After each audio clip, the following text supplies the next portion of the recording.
So my name is Steve Mantis, and you've already heard I'm with the Ontario Network of Injured Workers Groups and on the steering committee for our conference and moving forward.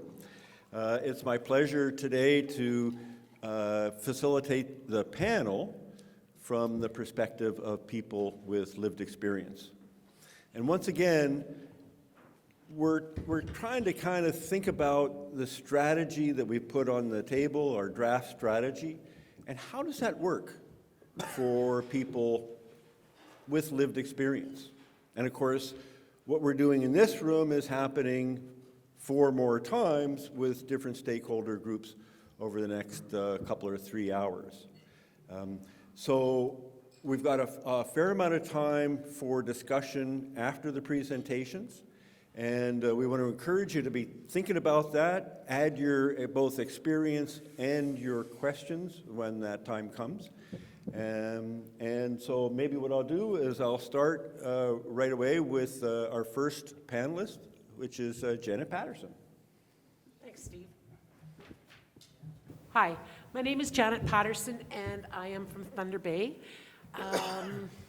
It's interesting reading the platform. It really had me thinking a lot. I'm an injured worker. I broke my back at work when I was 27 years old, and that was kind of the start of things for me. A year later, I had a fusion done, and eventually I was able to get back to work again. I recall the doctor saying to me that I had the cleanest slices he had ever seen in a spine before, so apparently that has worked well. However, with that return to work came limitations, and I remember they said to me, you can't sit, you can't stand for any length of time. You can't bend, you can't twist, and you can't stretch. And I'm thinking, okay, so what exactly am I going to be doing?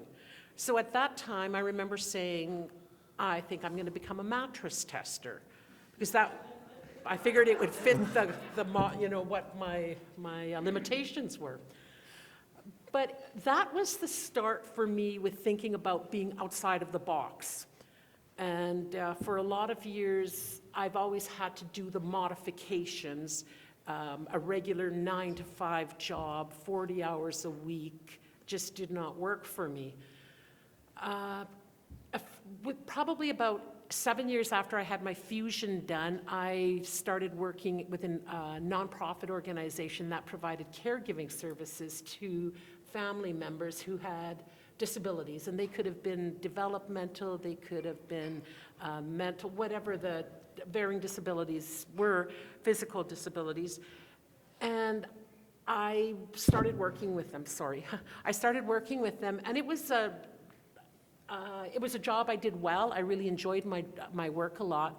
And a few years later, I got jumped at work.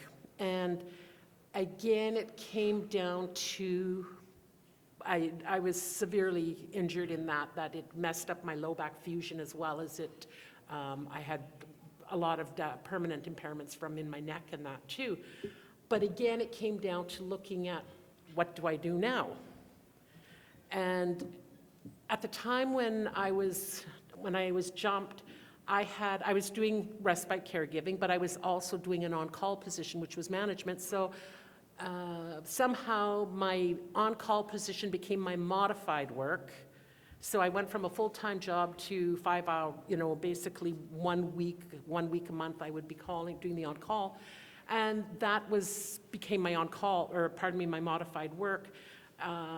Eventually, they told me at a meeting that I had problems walking into the room. I had major mobility issues, and they said, well, you can't do that work anymore.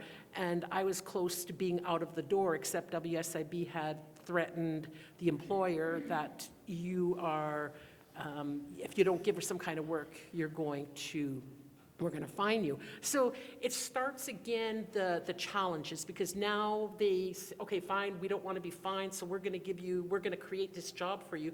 But it came, like they said, bring a book with you. Don't play computer games, but bring a book. In other words, it's not really a job. It's not anything that's meaningful. I've said to them, when I was a respite worker, you get an annual evaluation, and they used to always say, what a great job I'm doing. And I said, like, nobody can possibly be this good. Like, you know, they were very happy with my work. And now all of a sudden I am disposable. I'm nothing.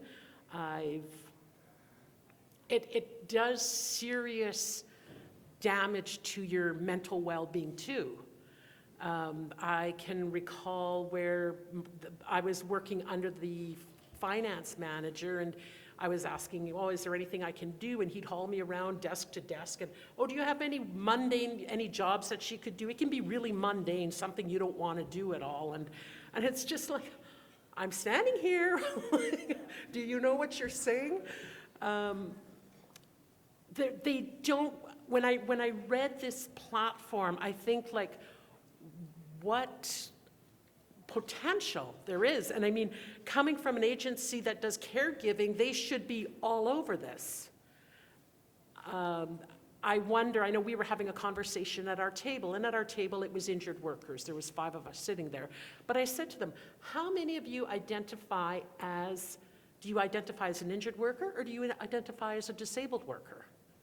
And I know for me, I really struggled for over the years, because I'm doing actually wonderfully well right now, but for many years, to walk was like, I mean, I had an assessment done and the doctor says, I cannot believe you're walking. He thought I'd be in a wheelchair for sure because of just what was going on with my spine and that. But it's like, I didn't want to take that step. Like, I was just like, nope, I'm just gonna keep trying. And it's, so I read this now and I think, okay, and now I do say, you know what, I am disabled. And I'm quite comfortable saying that, you know what, I cannot work 40 hours a week. I cannot maybe do a lot of things that other people can do, but I certainly have a strong skill set of stuff that I can bring to the table. And I think the employers, that's going to be one of the biggest challenges, is getting the employers to understand what a person can bring to the table. So, thank you.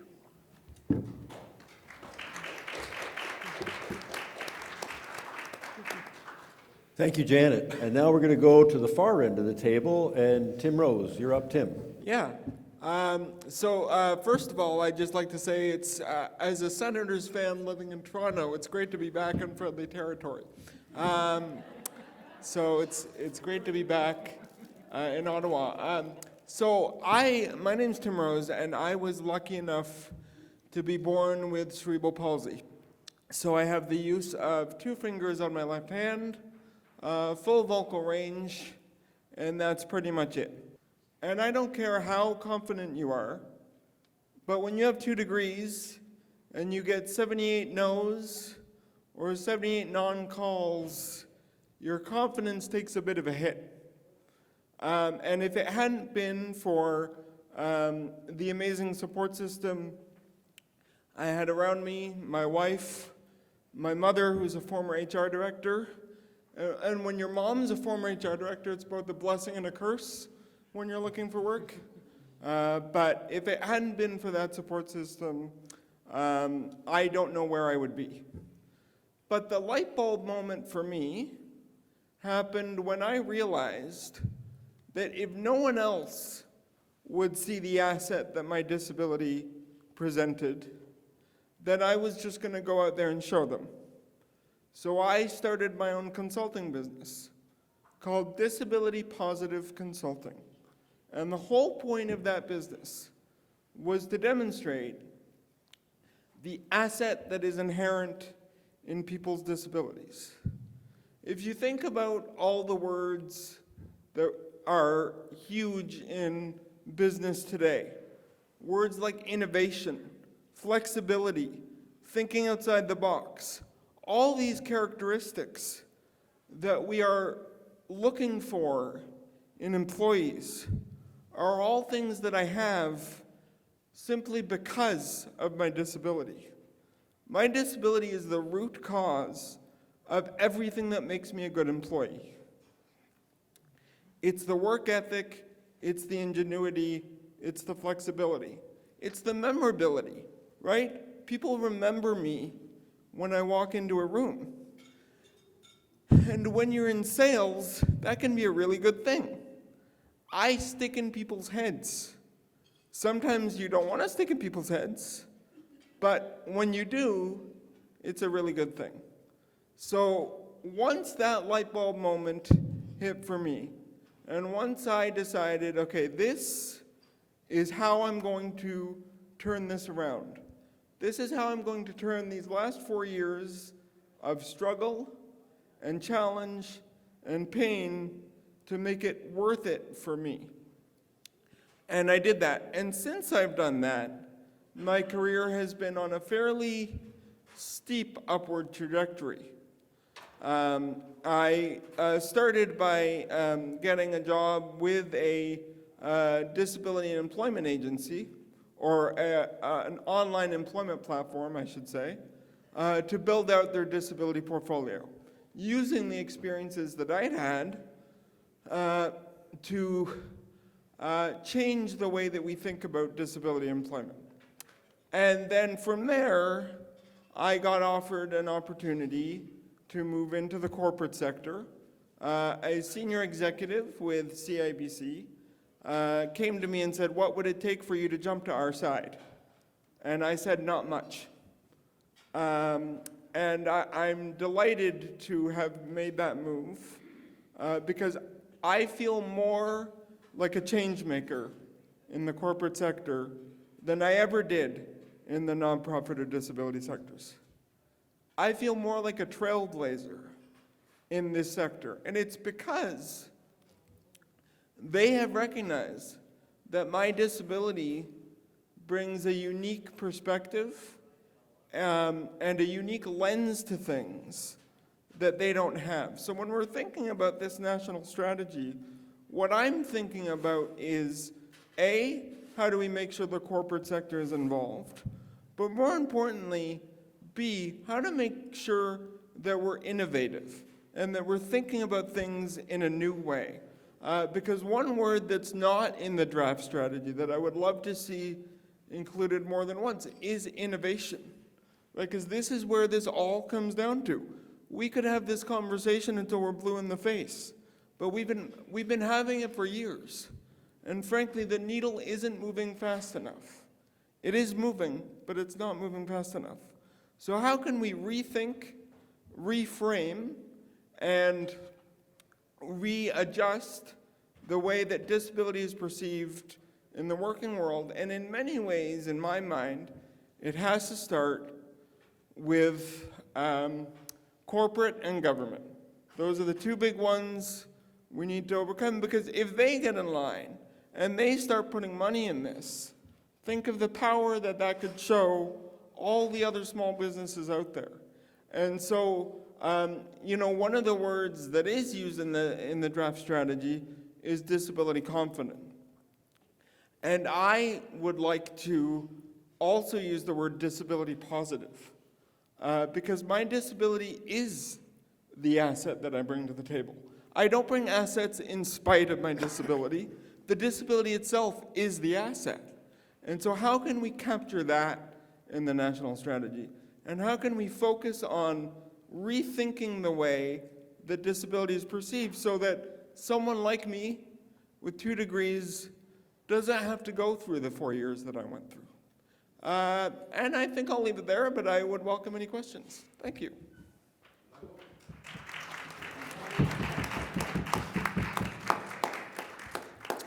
Thank you, Tim. Next up is Steve Esty.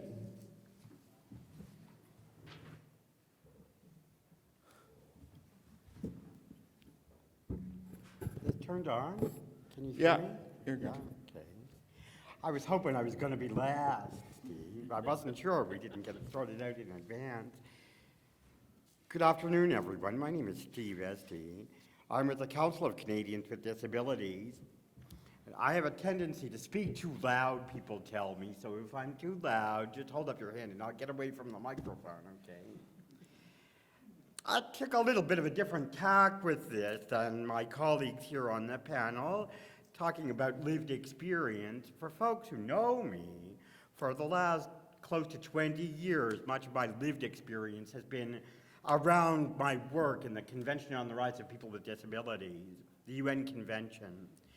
So I wanted to take a moment or two to sort of situate this conference in that broader context, because I think it's helpful as we move forward with a national strategy to see how that connects. I mean, folks this morning in the plenary discussion were talking about the UN Convention, and to me, as someone who's involved with that, this conference and the work that you, Steve, and your colleagues are doing very much is an expression of the value of that convention.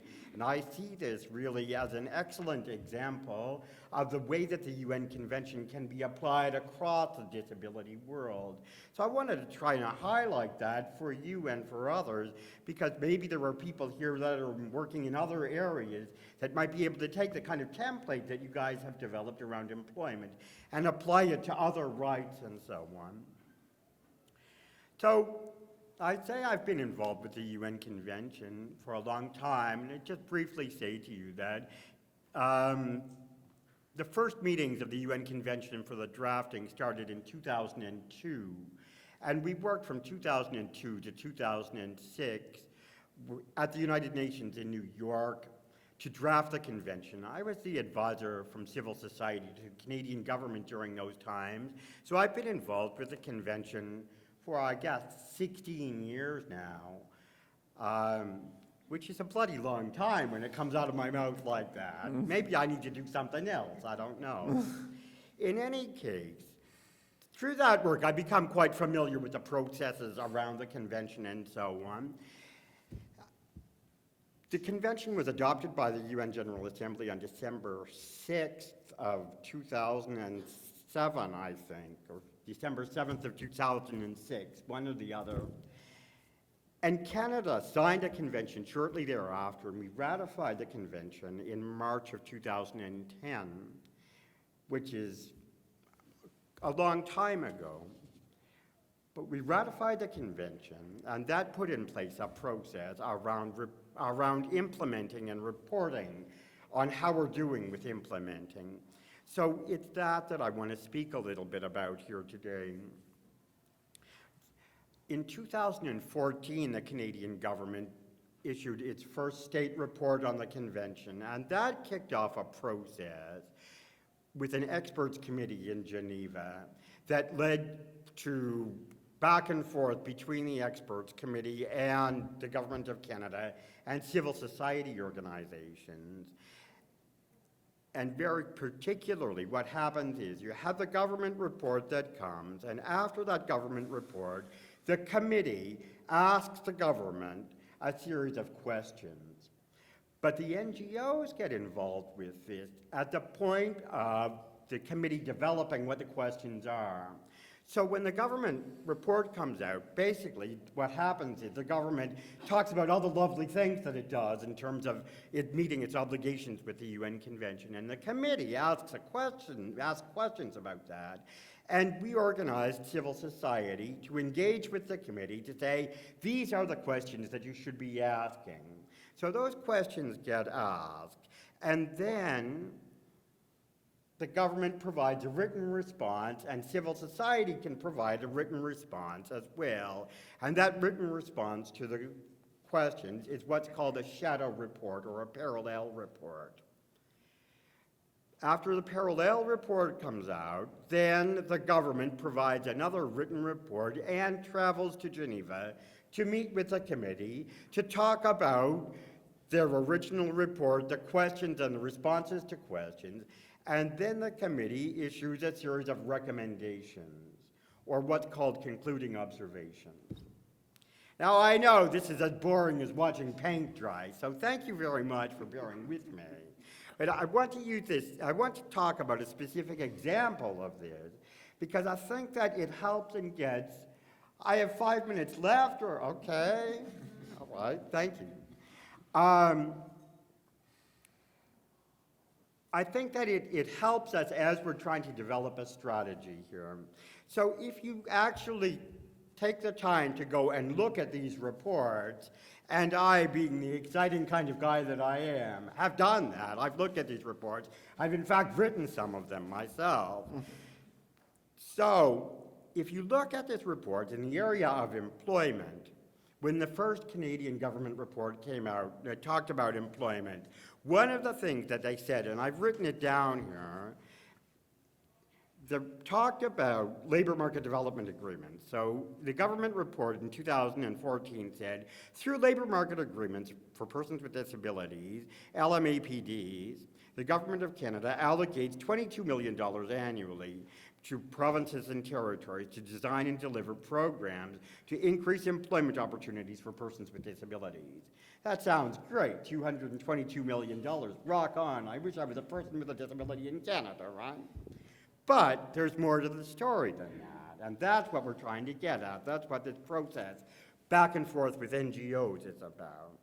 So I said to you that once the government report comes out, then NGOs can suggest questions to the committee that the committee can ask the government. So we did that. We worked with organizations like CCRW to talk, and Steve, I remember you being involved with this as well, with injured workers. We talked about, this is what the government is saying, but what does that really mean for us as we're trying to move forward? So we proposed a question to the committee that said, the federal government provides millions of dollars in wage subsidies through a variety of federal and provincial agreements. Sorry, the bright lights are making it hard for me to read. Ask me any question, though. It's interrogation level in here.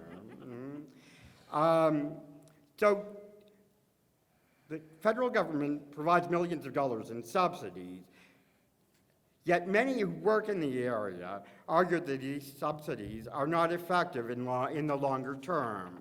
So we suggested they ask that question, that the committee ask the question.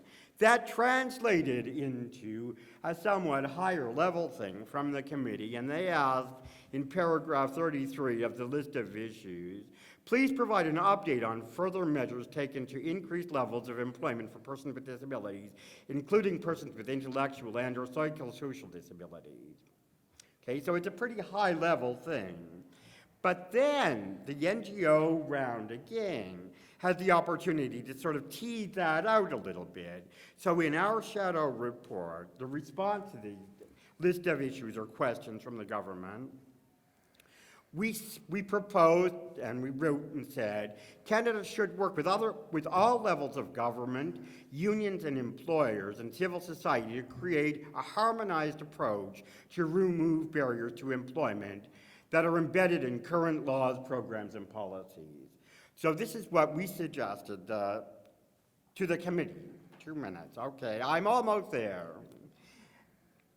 We suggested this to the committee. The committee then, in turn, in its concluding observations, final recommendations, writes to the Government of Canada and said, the committee recommends that the state party adopt policies on employment for persons with disabilities, including Indigenous persons with disabilities, that guarantees access to employment, promotes work in an open, inclusive environment, and equal opportunities, gender equality,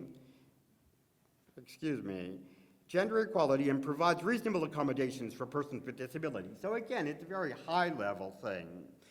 But that concluding observation that comes from the committee then provides the impetus for mechanisms like this conference, for organizations, civil society groups to come together to say, how do we respond to that? So as we move forward with a strategy around employment, I would urge folks to consider this larger process around reporting, because where we are with this is we're halfway through the second round of this. So as we move with the reporting, we should keep in mind that we'll go to another round of reports with the UN committee where we can talk about this work and we can share this at the UN in Geneva. So this strategy, the national strategy that you're using, is very much a concrete response to that whole process. And I just wanted to explain that to folks. So there you are. Thank you very much.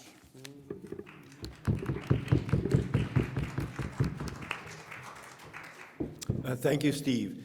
Now, the structure of all of our panels that are happening in the other rooms and upstairs, as well as the later, is that we include a researcher to help us think about how can we build in that measurement piece, that evaluation, and that leads to the accountability.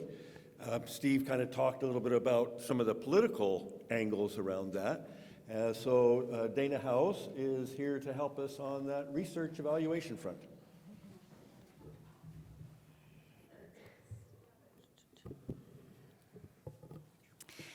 Hi there. As Steve said, I'm here to bring a bit of a research perspective. I'm a postdoctoral fellow with the Center for Research on Work Disability Policy, and I work at SafetyNet at Memorial University, which is a center for occupational health and safety research. And when I was asked to speak to some of the more pertinent research findings around work disability, I naturally thought of my own research, and specifically my recently completed doctoral research, where I interviewed injured workers about their experiences with compensation claims, particularly those with problematic compensation claims. And what I heard was stories from injured workers who had gotten injured or sick at work, and who were trying to get well where possible and wanted to get back to work and certainly access the benefits to which they were entitled, but who were really tied up in a system in which they didn't feel supported and in which they didn't feel believed.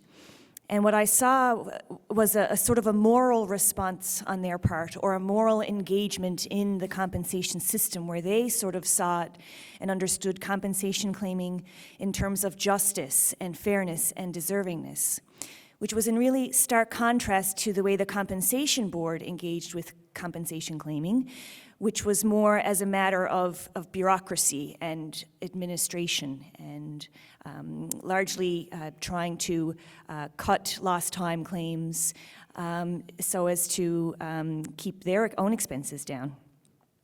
And what that research revealed for me is sort of the broader social forces that can really shape one's experience with not just the compensation system, but any sort of system where someone is trying to access supports.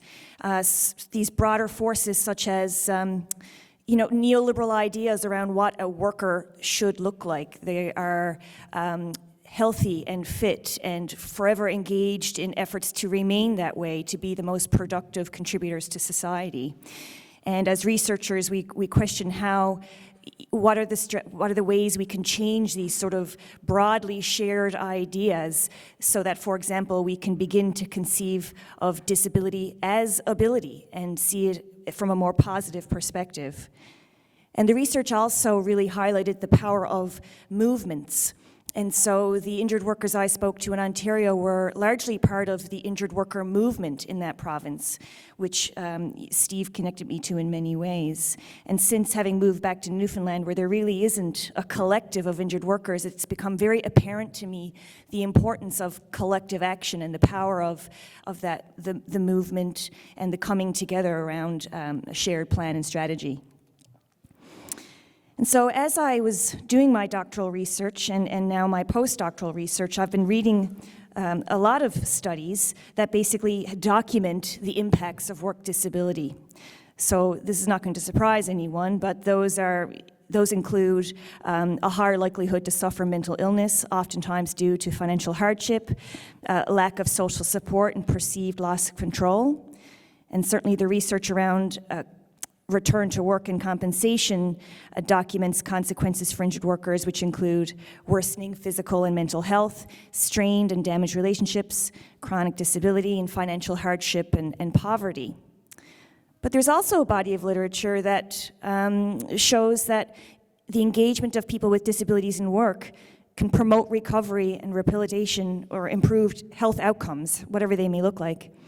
And that engagement in work can lower the risk of long-term incapacity, limits physical, mental, and social consequences.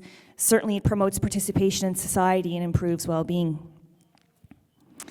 So given the health and social, as well as economic impacts of work disability, some of which were mentioned over lunch, such as the untapped tax revenue and buying power of persons with disabilities who aren't employed, there's a mounting interest in studying and generating new policy and programming around work disability prevention and management.